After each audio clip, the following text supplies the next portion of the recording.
오신 여러분들 너무나도 사랑하고 축복하고 환영합니다. 우리 오늘 양옆 앞뒤로 인사할 텐데요.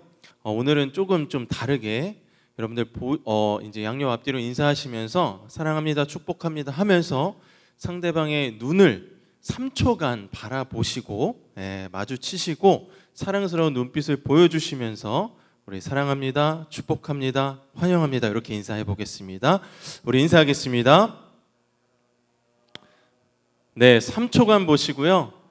오늘 화장이 잘 되었는지, 밥은 잘 먹고 온 것 같은지, 살이 좀 빠졌는지 안 빠졌는지 좀 보시면 좋겠습니다. 잘 보셨나요? 어떠셔요, 권사님? 좋아요? 네. 앞으로 이렇게 인사하겠습니다. 인사만 하지 마시고 앞으로는 3초간 우리 꼭 제가 권면드리겠습니다. 인사할 때는 3초간 우리 성도님들의 얼굴이 좀 어떤지, 얼굴에 근심이 있는지 없는지, 고민이 있는지 없는지도 좀 보시면서 우리가 인사를 이렇게 했으면 좋겠습니다. 제가 이렇게 인사를 시킨 이유는요. 아마 이제 오늘 말씀과도 좀 연관이 됩니다. 잘 기억하시면서 우리가 함께 오늘 시편의 말씀을 나눌 때에 또 이 가운데 우리에게 주시는 하나님의 마음이 무엇인지 함께 나누는 귀한 시간이 되기를 간절히 소망하겠습니다. 이제 9월 한 달 동안 우리 담임 목사님께서 사실 이렇게 숙제 아닌 숙제를 저희한테 내주셨어요. 요즘 시대의 교회가 어떻게 서야 할까, 교회는 어떻게 나아가야 할까 이런 질문을 던지시면서 수요일에 우리 강 목사를 필두로 이렇게 젊은 너희들이 이제 나의 시대는 끝났다, 이제 너희 시대로 가야 되는데 너희들이 가꾸어 나아갈, 너희들이 이루어야 할 교회는 어떤 것인지 한번 설교를 통해서 말해봤으면 좋겠다 이런 이야기를 하셨습니다. 그래서 그 이야기를 듣고 나서 근심이 굉장히 많았어요. 저는 왜냐하면 첫 번째 타자이기도 했고 또 교회에 대해서 내가 어떤 이야기를 해야 할까 참 고민도 많이 되었습니다. 그래서 제가 이 말씀을 준비하면서 좀 고민이 되었고 여러분들과 또 함께 나누고 싶었던 말씀을 오늘 함께 나누려고 합니다. 저는 먼저 여러분들 제가 참 질문을 많이 하죠. 오늘도 좀 질문으로 오늘 말씀을 좀 시작하려고 합니다. 질문은 오늘 우리가 마지막에 불렀던 그 찬양, 저 너무 좋아하는 찬양이기도 하고 여러분들 너무 좋아하시죠? 그 찬양의 가사인데요. 우리가 한번 이렇게 질문해 봤으면 좋겠습니다. 우리가 지금 살아가는 이 2021년도에 우리 교회는 이 땅에 희망이 되고 있나요? 우리 한번 생각해 봅시다. 우리 전농교회, 우리가 다니고 있는 이 전농감리교회는 이 땅의 희망인가요? 대한민국의 희망이 되고 있나요? 촬영자님 아멘이십니까? 감사합니다. 저는 우선 이러한 질문을 먼저 저한테 던져 보았습니다. 교회에 대해서 전하려고 할 때, 그리고 제일 먼저 제가 말씀을 전하기도 전에 생각났던 이 찬양이었는데요. 그 찬양의 가사 중에 이 질문이 참 마음에 와닿습니다. 우리 교회는 과연 이 땅에 희망이 되고 있는가? 제가 초반부에 굉장히 조금 암울한 이야기를 지금 말할 거예요. 제가 이 말씀을 준비하면서 여러 가지 자료도 찾아보고요, 여러 가지 영상도 보고 했습니다. 근데 어떤 재미있는 영상을 봤는데요. 이 영상에서는 이런 이야기를 하고 있었습니다. 이 자료 조사는 한국갤럽 한국인의 종교 2021년도까지의 조사한 그 설문을 토대로 만든 영상이었는데요. 지금 우리 이 대한민국 20대에 기독교뿐만 아니라 이 종교를 가지고 있는 퍼센트가 몇 퍼센트나 되는지 아시나요? 혹시? 얼마나 되실 것 같으세요? 지금 우리 이 땅에 희망이 되는 그 20대 청년들, 20대의 종교 퍼센트 어느 정도 되실 것 같으세요? 마음속으로 다 대답하고 계시죠? 네. 한번 생각해 보세요. 몇 프로나 될까? 여기 조사 결과는요, 20대는 단 22% 정도만이 종교를 갖고 있다는 거예요. 종교를 갖고 있다는 건 그 중에 기독교도 포함이 되는 거겠죠.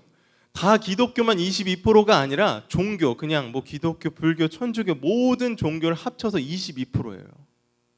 그러니까 기독교는 아마 더 작겠죠. 이 이야기를 하는 이유는요, 점점 더 우리 사회, 우리 대한민국 이 사회의 현실에는 탈종교화가 이미 진행되고 있다는 겁니다. 또한 이 설문에는 이런 질문도 있었어요. 나의 생활에, 나의 삶에 종교가 영향을 주고 있습니까? 라는 질문을 던졌습니다.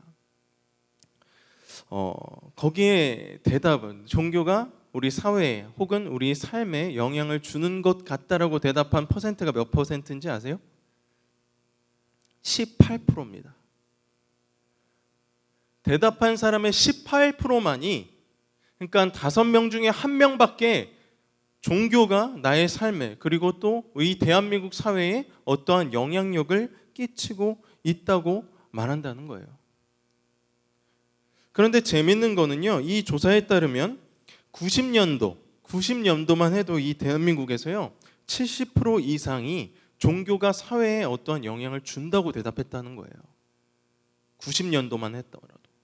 근데 2021년에는 몇 프로요? 18%만이 이 종교, 또 여기서는 아마 기독교가 더 많다고 했는데 기독교가 사회에 영향을 끼친다고 생각한다는 거예요. 5명 중에 1명만이.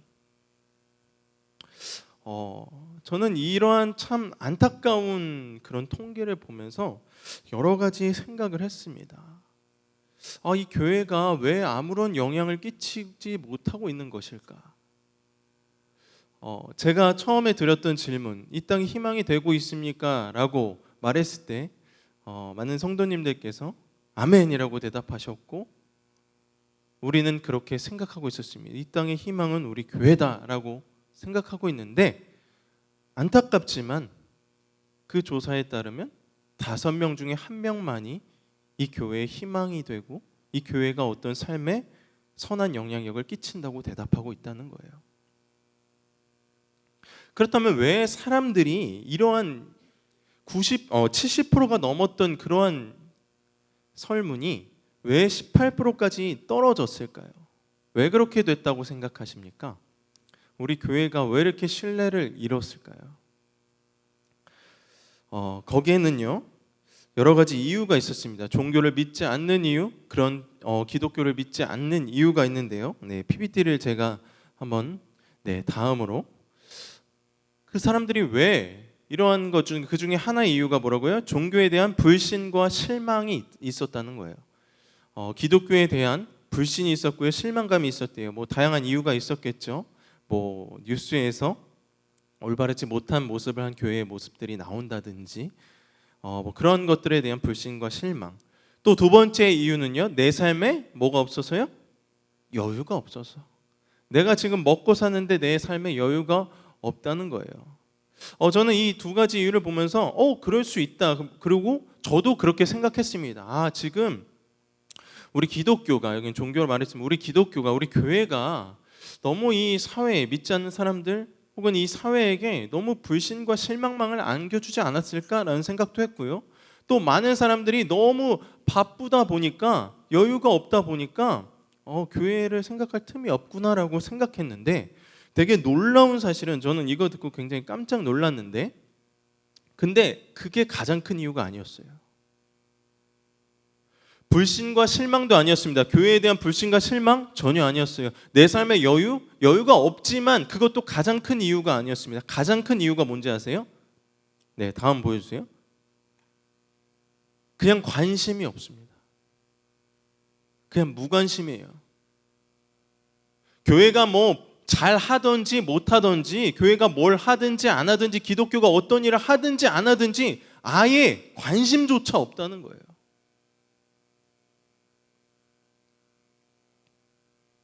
저만 놀랍습니까?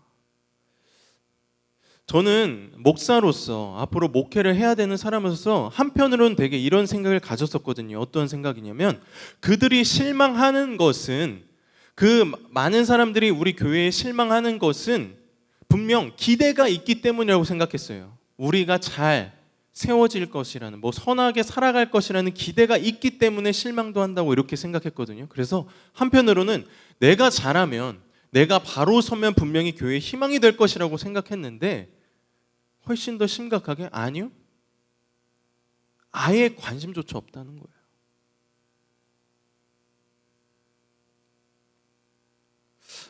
왜 이런 결과가 나왔을까요? 저는 이 영상을 보고 참 많은 생각을 했던 것 같아요.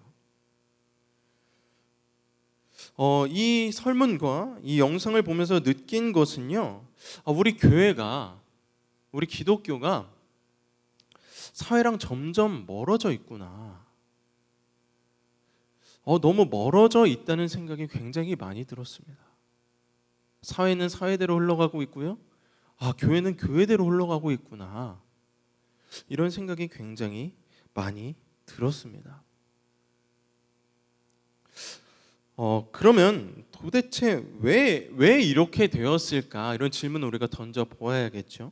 이런 영상을 보면서 왜 교회가, 오늘 주제인 이 교회가 왜 이렇게 되었을까? 우리가 잠깐 한번 생각해 봤으면 좋겠습니다. 왜 이렇게 사회랑 멀어진 걸까? 사회 구성원들이 관심조차 없어지는 이러한 시대에 왜 이렇게 되었을까? 왜 도대체 교회가 사회에 전혀 영향력을 끼치지 못하는 것일까 한번 생각해 봤으면 좋겠습니다. 물론 여러분들, 제가 이렇게 말해서 우리 교회에 희망이 없다는 거 아닙니다. 지금 이 순간에도 사회에 정말 선한 영향을 끼치는 교회 있습니다. 많고요. 그러나 전반적인 흐름이 이렇다는 것이죠. 그래서 그 교회들은, 선한 영향력을 끼치는 교회, 사회에 끼치는 교회들은 도대체 어떻게 하길래 그런가? 막 이런 것도 찾아봤고요. 여러 가지를 이야기해봤습니다. 근처에 있는 친구 목사들과도 이야기를 참 많이 나눴던 한 주였던 것 같습니다. 저는 물론 많은 이유들이 있겠죠. 교회가 사회랑 멀어진 이유, 굉장히 많은 이유들이 있겠지만 저는 오늘 이 한 가지를 여러분들과 함께 나눠봤으면 좋겠습니다. 저는 물론 많은 이유들도 있겠지만 바로 교회가 공동체성을 잃어버렸다고 생각합니다. 우리 같이 한번 읽어볼까요? 시작. 저는 우리 교회가 사회랑 그렇게 멀어지고 동떨어진 길을 걷게 된 이유가 교회 안에 공동체성이 사라졌다, 잃어버렸다고 생각을 합니다. 제가 저 위에 작게 써놓긴 했지만 교회를 뭐라고도 에클레시아라고 표현을 합니다. 이것은요, 이 단어의 뜻은 이 교회의 정체성을 말하는데 바로 모임, 어떠한 모임이냐면 하나님께 부름받은 자들로서의 모임, 그러니까 모이다라는 뜻을 갖고 있는 게 바로 이 에클레시아입니다. 하나님께 부름받은 자로서 모여 있다는 것은 그 교회에는 분명히 어떠한 것이 가장 강하게 나타나야 돼요? 공동체성이 가장 크게 나타나야 한다는 것이죠. 이 교회, 에클레시아라는 이 단어에서도 교회의 공동체성을 너무 말하고요, 교회의 정체성을 이 공동체라고 말하는데, 그렇다면 왜 이 교회 안에 점점 이런 공동체성이 사라지고 있는지 우리가 그것을 나눠봤으면 좋겠습니다. 왜 이런 공동체성이 없어질까요? 아마 이렇게 생각하시는 분들도 계실 거예요. 요즘은 코로나19 때문에 우리가 제대로 모이지도 못합니다. 그렇죠? 원래는 더 많은 분들이 이 자리에 모여서 함께 말씀을 나누고 찬양도 하고 하지만 그렇게 나누지도 못하고, 줄 예배는 또 어떻습니까? 우리가 지금은 번호표까지 나눠주면서 철저하게, 그렇죠? 방역을 지키면서 60명 딱 지나면 다 떨어져 앉아서 예배를 드립니다. 이런 모습들이 우리의 공동체성을 떨어뜨릴까요? 물론 없다고는 말 못할 것 같아요. 뭐 함께 우리 점심에, 저도 이 교회에 온 지 꽤 그래도 이제 많이 됐는데 밥을 먹은 것이 한 4번 정도밖에 없어요. 점심을 먹은 지. 혹시 교회에서 밥을 먹으면서 이렇게 좀 나눔의 장이 없어서 우리의 공동체성이 이렇게 떨어졌나라고 생각하신 분들도 계실 겁니다. 아니면 우리의 속회가 뭔가 활성화되지 않아서라고 생각할 수도 있겠지만 물론 여러 가지 이유, 제가 앞서 말한 것도 이 공동체성에 영향을 끼치긴 하겠지만 저는 그 중에 가장 큰 이유는 이것이라고 생각합니다. 우리 교회 안에도 개인주의 신앙이 점점 강해지고 있다는 겁니다. 아닌가요? 제가 바라봤을 때 우리 교회 안에도 점점 개인주의 신앙, 개인 믿음이 점점 강해지는 모습을 저는 발견하게 되었습니다. 그게 뭐예요? 내 믿음, 내 신앙 밖에 안 보이는 거죠. 교회 안에서도 나 살기 바쁘다는 거예요. 내 믿음 지키기 바쁜 거예요. 내 신앙 지키기 바쁘다는 겁니다. 내 믿음이 가장 중요하고요. 내 신앙이 가장 중요하다는 거예요. 그런데 이렇게 되는 것이 단지 저는 여러분들 우리들만의 탓이라고 말하고 싶진 않습니다. 우리들이 그런 개인주의의 믿음의 성향을 띠는 것이 우리들만의 이유라고는 말하지 않습니다. 왜냐하면 우리가 살아가는 이 시대의 흐름이 그런 것을 요구하고 있어요. 그 흐름대로 흘러가고 있다는 거예요. 요즘 사회에 여러분들 혹시 니트족이라고 들어보셨나요? 이 단어는 사실 이전부터 쓰던 단어이긴 한데 니트족이라는 단어 혹시 들어보셨나요? 니트족은요 뭐냐면 청년들을 말하는데 어떤 청년이 진학이나 취학을 하지 않고요 또 취업 의지도 없이 그냥 쉬는 사람을 말해요. 그냥 간단한 알바해서 그냥 조금 돈 가지고 그걸로 그냥 자기 먹고 사는데 그냥 그 정도로 산다. 난 이걸로면 충분하다라는 사람들을 니트족이라고 말하는 겁니다. 그런데 이런 사회에 우리나라뿐만 아니라 유럽은 이미 전에 이런 니트족이 굉장히 많아졌다는 거예요. 자, 당연히 이런 니트족이 늘어나면 무엇이 늘어나겠어요? 1인 가구가 늘어나겠죠. 1인 가구가 자연스럽게 늘어갑니다. 그럼 1인 가구가 자연스럽게 늘어나면 늘어날수록 뭐예요? 자기밖에 모르죠. 1인 가구는 신경 쓸 게 뭐가 있겠습니까? 자기밖에 신경 쓸 게 없으니 개인주의가 점점 늘어나고 공동체 의식은 점점점 줄어드는 사회가 만들어진다는 것이죠. 우리는 이러한 사회의 흐름 가운데 살아가고 있고요. 이런 사회의 분위기 가운데 살아가고 있습니다. 이것을 대변해 주는 것, 사실 이런 사회 흐름은요. 지금이 아니라 훨씬 이전부터 한 5년, 6년 전부터 이어지고 있었습니다. 5년, 6년 전부터요. TV 프로그램에 어떤 예능들이 많아졌냐면요. 나 혼자 산다. 한번 보셨죠? 예능. 나 혼자 산다. 혼자 살면 펫 열풍이 분대요. 그러니까 애완동물 열풍이 분대요. 그래서 갖가지 애완동물에 관련된 TV 프로그램들이 굉장히 쏟아져 나오기 시작했다는 겁니다. 이처럼 우리는 이런 니트족이 점점 늘어나고요. 1인 가구가 늘어나고 또 그러한 개인주의 속에서 우리의 믿음 생활과 신앙 생활을 하고 있다는 것이죠. 이런 사회에 있다 보니 때로는 나도 모르게 교회에서조차 나의 믿음도 나만을 생각하는 우리들을 발견하게 됩니다.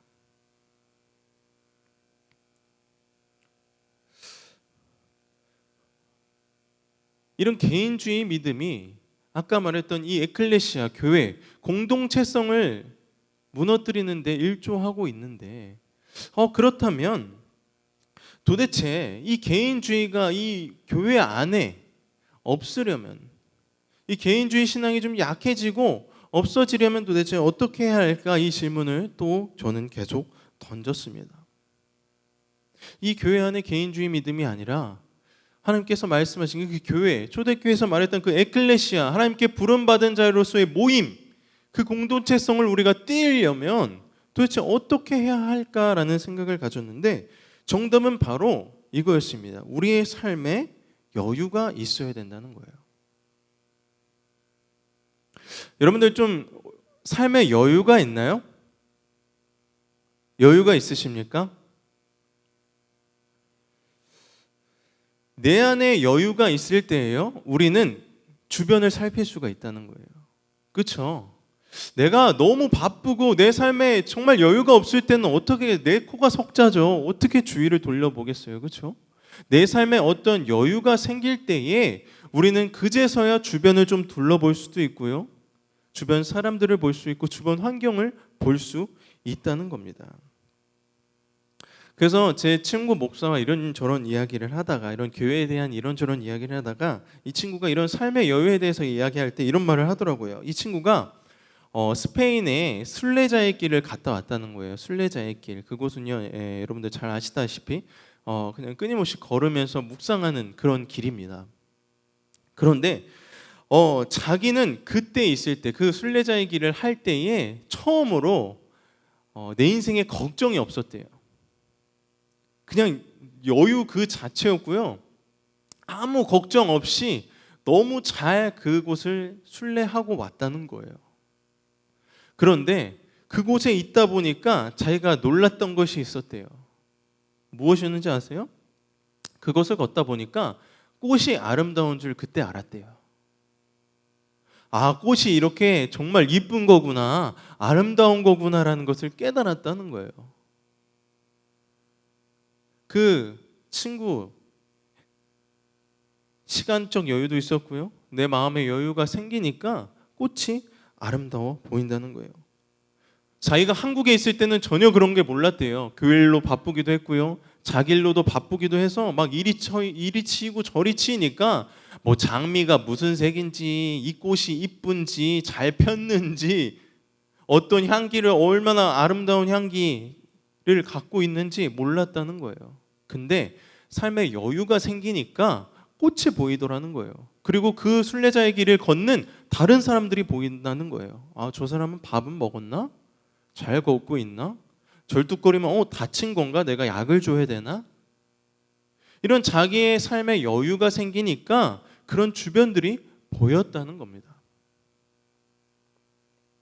그래서 저는 여러분들에게 이렇게 말씀드리고 싶습니다.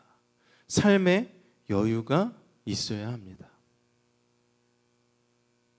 우리의 삶에는 여유가 분명히 있어야 합니다.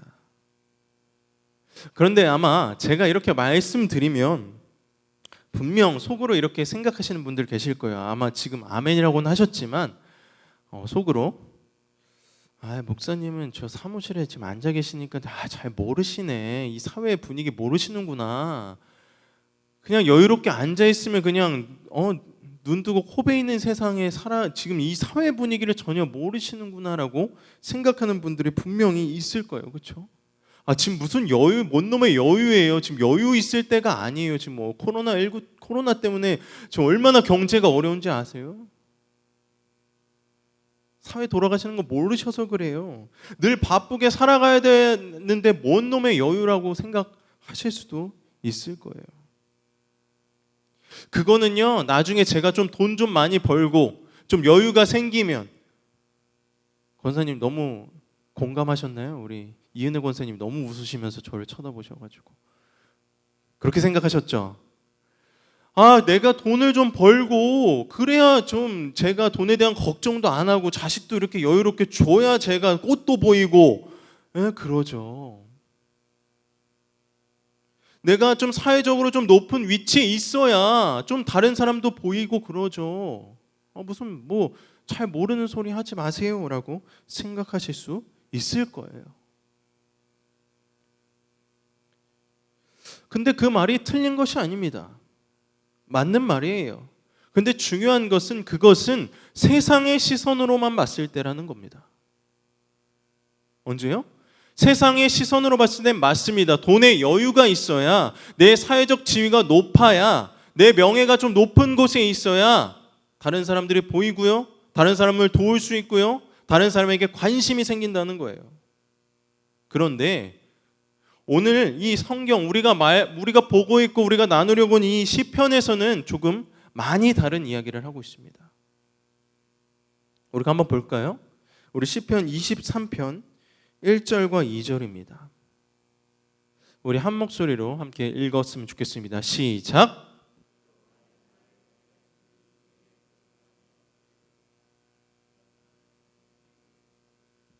네, 다시 읽겠습니다. 2절입니다. 시작. 그가 나를 푸른 풀밭에 누이시며 쉴만한 물가로 인도하시는도다. 아멘. 너무 유명한 말이죠. 말씀이죠. 23편, 시편 23편은 시편 중에 정말 가장 유명하고도 유명한 구절 중에 하나입니다. 시편 23편은 우리가 잘 알다시피 다윗의 고백인데요. 다윗은 이렇게 고백을 합니다. 여호와는 나의 목자시니 내게 부족함이 없으리로다. 그가 나를 푸른 풀밭에 누이시며 쉴만한 물가로 인도하시는도다. 이 두 구절만 봐도 어때요? 다윗의 상황이 어때 보입니까, 여러분들? 제가 말씀드렸던 좀 여유가 넘쳐 보이지 않아요? 푸른 풀밭도 나오고요, 푸른 초장도 나오고요, 부족함이 없다고 말하고 있고요. 이 구절만 보면요, 단지 이 구절만 보면 다윗은 너무 여유로워 보여요. 그렇죠? 다윗은 또 뭐였어요? 왕이었잖아요. 얼마나 여유로워 보여요, 이 고백. 그렇죠? 그런데 여러분들 잘 아실 거예요. 이 시편 23편의 배경이 언제인 줄 아십니까? 우리가 이 1절과 2절, 23편의 구절을 보면요, 전혀 그런 것은 모를 거예요. 너무 여유로워 보이고요, 다윗의 마음속엔 여유가 넘쳐 보이고요, 하나님을 찬양하고 있고요, 하나님을 바라보고 있는 이 다윗의 모습이 보인다는 거예요. 그런데 이 시편 23편의 배경은 언제인지 아십니까? 다윗 왕이 노년 때의 이야기예요. 노년 때. 다윗 왕의 노년 때에 그를 누가 배신하나요, 여러분들? 아끼던 신하도 아니고 자기의 아들이 반란을 일으킵니다. 압살롬이 배반을 합니다. 그래서 그 반역을 당해서 쫓겨 다닐 때에 썼던 시가 바로 시편 23편이라는 거예요. 여러분들 좀 이상하지 않습니까? 다윗 왕의 모습, 다윗 왕의 지금 고백은 너무 여유가 있고요, 하나님을 찬양하고 있고요, 하나님을 고백하고 있는데 그의 상황은 어때요? 다윗 왕이 지금 여유가 있어서 그런 것이 아닙니다. 살만해서 그런 것이 아니에요. 이렇게 하나님에 대한 찬양과 고백, 신뢰와 확신을 고백하는 것이 그것 때문이 아니라는 것입니다. 우리 3절부터 6절까지 우리 이어서 한번 읽어보도록 하겠습니다. 우리 3절, 우리 한 절씩 저랑 교독하겠습니다. 내 영혼을 소생시키시고 자기 이름을 위하여 의의 길로 인도하시는도다.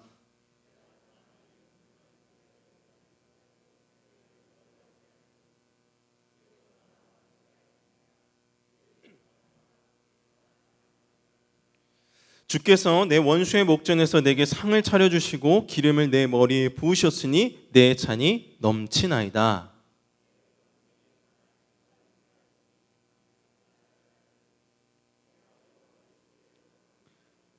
아멘. 전 다윗의 고백이 우리들의 고백이 되기를 간절히 소망합니다. 사랑하는 우리 전원교회 성도 여러분, 제가 앞서서 정말 암울했던 그 교회의 이야기, 기독교의 이야기를 했고요, 또 교회의 공동체성에 대해서 이야기를 했습니다. 또 우리들의 그것이 이어져서 개인주의 신앙에 대해서도 이야기하고, 또 마지막으로는 삶의 여유가 있어야 된다고 이야기를 하면서 이 다윗의 고백까지 온 이유는 바로 여기에 있습니다. 바로 이 다윗의 고백에 우리의 소망이 있기 때문입니다. 믿으십니까? 이 다윗의 고백에 우리의 소망이 있기 때문입니다. 여러분들 아까 말했듯이 세상 사람들은 삶의 여유를 뭐가 준다고 말해요? 삶의 여유와 삶의 편안을 뭐가 준다고 말해요? 돈이 준다고 말합니다. 재물이 준다고 말해요. 명예가 준다고 말합니다. 권력이 준다고 말합니다. 그런데 오늘 다윗은 다릅니다. 그가 이렇게 고백하는 이유, 그가 이렇게 고백하는 이유에는요, 세상이 말하는 그 여유의 조건, 편안의 조건은 아무것도 없습니다. 오히려 더 힘들어 보여요. 언제 죽어도 이상하지 않고요, 언제 그 반란군에 잡혀서 죽을지도 모르고요, 돈도 없습니다. 어떤 지위도 없습니다. 그에게 남겨진 건 아무것도 없습니다. 왕이었지만 쫓기는 신세로 전락해 버렸습니다. 그런데 이 다윗의 고백에는 어느 누구보다 여유가 있습니다. 그 이유는 무엇입니까? 다윗에게는요, 세상이 주는 여유, 세상이 주는 편안이 아니라 무엇이 있었습니까? 하나님께서 주시는 평안이 있었습니다. 다시 한번 말씀드리겠습니다. 이 다윗에게는요, 시간이 많았던 것도 아니고요, 돈이 많았던 것도 아니고요, 명예와 지위가 있었던 것도 아닙니다. 세상에 주는 편안이 있었던 것도 아니라 그가 있었던 것은 단 한 가지 뭐예요? 하나님께서 주시는 평안이 그의 마음에 있었습니다.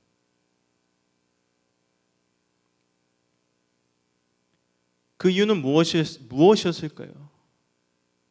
그 마음 속에서는, 그 다윗 왕의 마음 속에는 가장 확실한 한 가지가 있었습니다. 그것이 무엇인지 아시나요? 그것은 바로 하나님에 대한 신뢰와 확신이었습니다. 다윗 왕이 가지고 있던 것은 세상 그 무엇도 아니었고요, 세상의 그 어떤 것도 아니었고, 하나님에 대한 신뢰와 확신이 있었습니다. 그러니까 내 안에 그것이 확실하니까, 하나님에 대한 신뢰와 확신이 확실히 있으니까 어때요? 내가 사망의 그 음침한 골짜기로 다닐지라도 해를 두려워하지 않을 것은 주께서 나와 함께 하심이라. 주의 지팡이가 막대기가 나를 안위하시나이다. 아멘. 주께서 내 원수의 목전에서 내게 상을 차려주시고 기름을 내 머리에 부으셨으니 내 잔이 넘치나이다. 아멘. 사랑하는 우리 전원교회 성도 여러분, 우리가 한번 생각해 봤으면 좋겠습니다. 아까 삶의 여유에 대해 이야기했을 때, 또 제가 그런 이야기를 했을 때, 혹시 그 대답을 할 때에 내 마음속에 이 다윗과 같은 확신이 있었나요?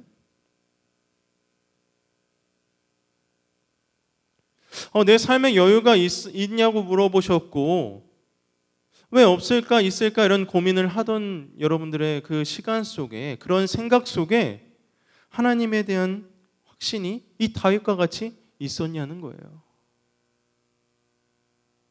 내가 비록 세상이 말하는 돈은 조금 부족할지라도, 세상이 말하는 그 명예가 좀 낮을지라도, 지위가 좀 낮을지라도, 권력이 없을지라도, 세상이 우리를 낮게 보고 실패자라고 말할지라도 내 마음속에 다윗과 같은 확신, 하나님에 대한 신뢰와 확신이 있었냐는 겁니다.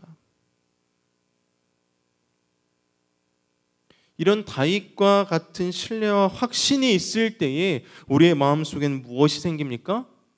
우리 그리스도인에게는요, 우리 크리스찬에게는요, 그때 여유가 생깁니다. 우리 그리스도인에게는요, 없던 돈이 생겨서 편안하고 평안이 생기는 것이 아니라, 갑자기 내 집값이 올라가고 땅값이 올라가야 내 삶에 여유가 생기는 것이 아니라, 내 삶에 여유가 생길 때에는 이 다윗과 같은 고백을 내가 할 때에 내 마음속에 여유가 생긴다는 사실을 오늘 이 시간 꼭 기억하기를 간절히 소망합니다. 저는 그래서요, 우리 전능교회 우리 성도님들의 마음속에 이 하나님께서 주시는 평안이 먼저 회복되기를 간절히 소망합니다. 하나님에 대한 신뢰와 확신이 회복되기를 간절히 소망합니다. 왠지 아세요? 다 이어집니다. 이런 내 마음속에 하나님에 대한 신뢰와 확신이 있었을 때 내 마음에 뭐가 생긴다고요? 여유가 생기고, 내 마음에 여유가 생길 때 어떻게 된다고요? 우리는 그제서야 남을 볼 수 있다고요. 제가 인사할 때 왜 3초간 보라고 했는지 아시겠어요? 내 마음에 여유가 없어요. 내 믿음, 내 신앙 때문에 여유가 없어요. 내 옆에 있는 사랑하는 성도가 어떤 고민을 하고 있고 어떤 것으로 힘들어하고 있는지 관심이 없어요. 그러니까 우리의 교회의 공동체성이 사라지고 있습니다. 내 믿음 가지고 그냥 내 기도하고 가면 땡이에요. 내가 은혜 받고 가면 그냥 땡입니다.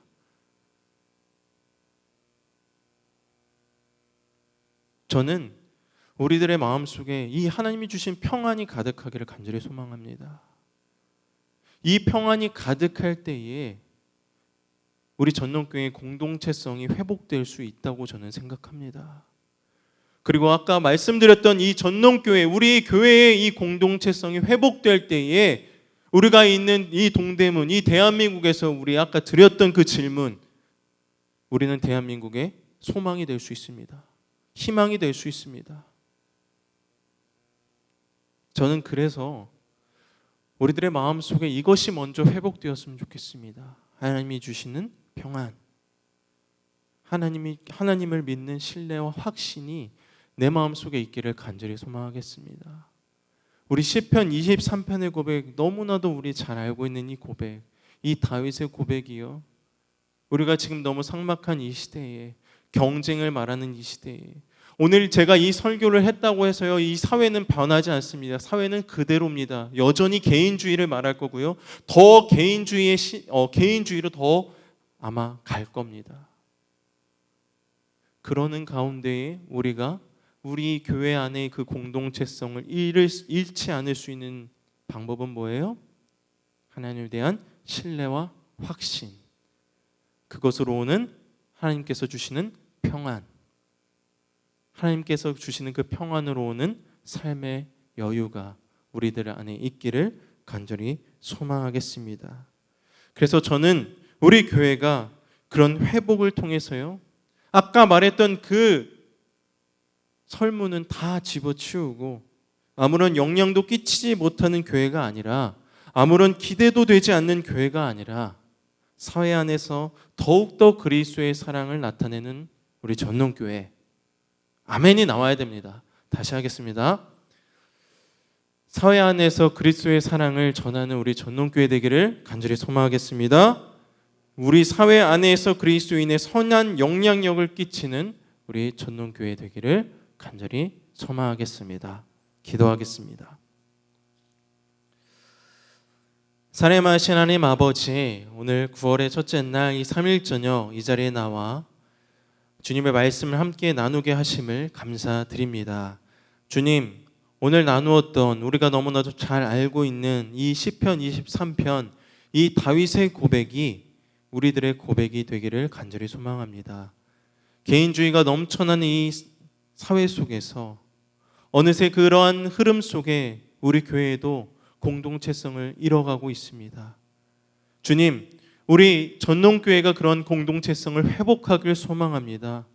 그런 공동체성이 회복되기에는 우리의 마음속에 하나님에 대한 확신과 신뢰가 가득하게 하여 주시옵시고, 그로 인하여서 어떠한 환경에서든지 주님에 대한, 주님이 주시는 그 평안이 나의 삶에 있기를 간절히 소망합니다. 그로 인하여서 세상 사람들은 이 교회에 소망이 없다고 말하지만, 주님, 그러한 세상 속에서, 그러한 외침 속에서 담대하게 우리들의 믿음을 발할 수 있게 하여 주시옵시고, 우리의 믿음으로 그들에게 정말 예수 그리스도의 사랑을 전하며 정말 하나님께서 원하시는 선한 영향력을 끼치는 우리 전농교회 될 수 있도록 주님께서 인도하여 주시옵소서. 오늘 이 시간 끝나고 사회는 변하지 않을 수 있습니다. 그럼에도 불구하고 주님, 오늘 함께 주셨던, 나누었던 이 생명의 말씀을 내 마음속에 깊이 새겨서 그 세상 속에서 담대하게 우리의 믿음을 지켜나갈 수 있도록 주님께서 인도하여 주시옵소서. 사랑합니다. 감사합니다. 예수님의 이름으로 기도드립니다. 아멘.